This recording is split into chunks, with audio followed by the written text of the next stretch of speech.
ఒకవైపు అంకారాలో నాటో సదస్సు జరుగుతుండగా మరోవైపు ఉక్రెయిన్లో రష్యన్ దళాలు విధ్వంసం సృష్టిస్తున్నాయి. గత కొన్ని రోజులుగా సాగుతున్న ఈ విధ్వంసకాండ ఇప్పుడు మరింత తీవ్రతను సంతరించుకుంది. ఉక్రెయిన్ రక్షణ రంగానికి చెందిన సైనిక వసతులు, డ్రోన్ తయారీ కేంద్రాల లక్ష్యంగా అటాక్స్ జరుగుతున్నాయి. ఈ విషయాన్ని రష్యా అధికారికంగా ప్రకటించింది. ఇటీవల ఉక్రెయిన్ జరిపిన డ్రోన్ దాడులకు ప్రతీకారంగానే ఈ దాడులని రష్యా రక్షణ శాఖ తెలిపింది. రష్యా వ్యూహాత్మకంగా ఉక్రెయిన్ వ్యాప్తంగా ఉన్న రహస్య డ్రోన్ ఫ్యాక్టరీలను గుర్తించి వాటిని తుడిచిపెట్టే కార్యక్రమం చేపట్టింది.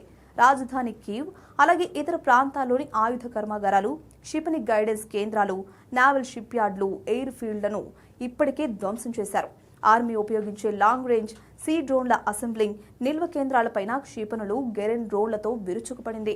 ఈ భారీ వైమానిక దాడిలో బాలిస్టిక్ క్షిపణులు, జెట్ పవర్డ్ డ్రోన్లను ఉపయోగించడంతో ఉక్రెయిన్ వైమానిక రక్షణ వ్యవస్థలు కకావికలమవుతున్నాయి. కీవ్లో అనేక నివాస భవనాలు కూడా దెబ్బతిని పదుల సంఖ్యలో పౌరులు మరణించారు.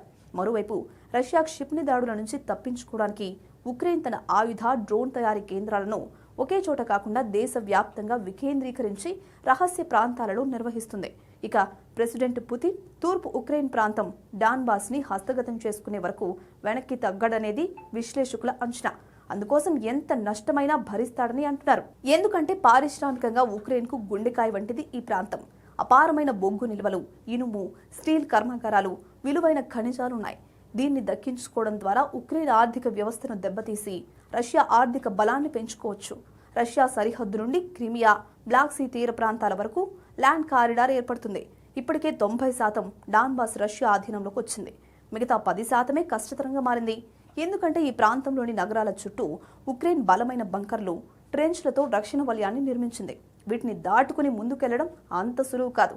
అయినా రష్యా దళాలు ఈ ప్రాంతంలో చిన్న చిన్న గ్రామాలను స్వాధీనం చేసుకుంటూ అంగుళం అంగుళం ముందుకు కదులుతున్నాయి. ఉక్రెయిన్ నిర్మించిన బలమైన ఈ రక్షణ వలయాన్ని పూర్తిగా ఛేదించే సమయం ఎంతో దూరంలో లేదంటున్నారు ప్రెసిడెంట్ పుతిన్.